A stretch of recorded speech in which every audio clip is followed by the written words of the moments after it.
Tom and me found the money that the robbers hid in the cave, and it made us rich.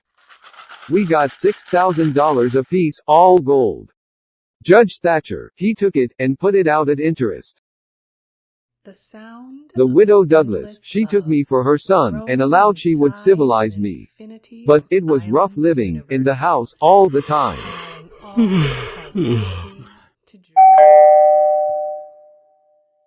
Her sister, Miss Watson, a tolerable slim old maid, with goggles on, had just come to live with her, and took a set at me now with a spelling book. Don't scrunch up like that, Huckleberries. When I couldn't stand it no longer, I lit out. I scrambled out of the window, onto the shed. And there was Tom Sawyer, waiting for me. We went tiptoeing along a path, amongst the trees.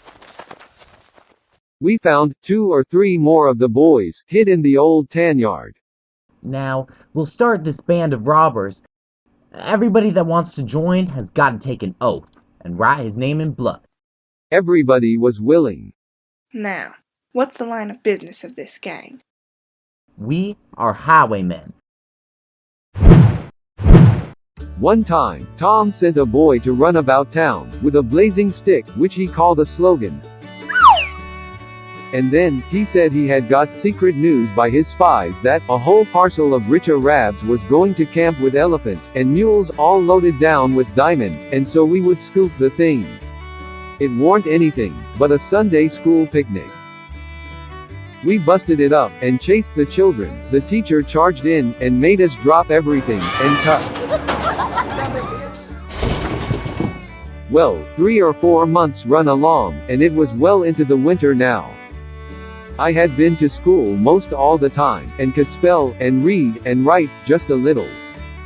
Whenever I got uncommon tired, I played hooky, and the hiding I got next day done me good, and cheered me up. Miss Watson's big nigger, named Jim had a hairball. He said, there was a spirit inside of it, and it knowed everything. You're going to have considerable trouble in your life, and considerable joy. Sometimes you're going to get hurt, and sometimes you're going to get sick, but every time you're going to get well again. When I went up to my room that night, there sat Pap his own self. I used to be scared of him all the time, he tanned me so much. He was most 50.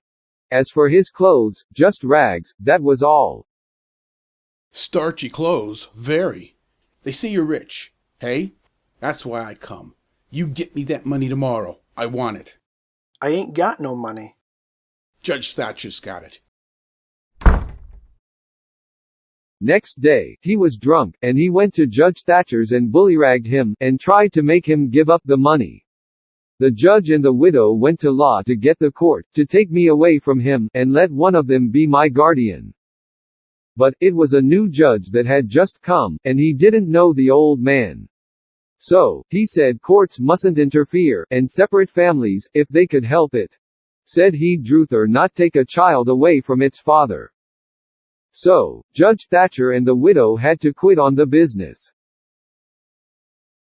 So he catched me, and took me up the river about 3 mile, in a skiff, and crossed over to the Illinois shore, where it was woody and, there warn't no houses, but an old log hut, in a place. He kept me with him all the time, and he always locked the door, and put the key under his head nights. He had a gun, which he had stole, I reckon, and we fished and hunted, and that was what we lived on. It was kind of lazy and jolly, laying off comfortable all day, smoking and fishing. But by and by, Pap got too handy with his hickory, and I couldn't stand it. I was all over welts. After supper Pap took the jug. He drank and drank, and tumbled down on his blankets. I don't know how long I was asleep. But all of a sudden, there was an awful scream.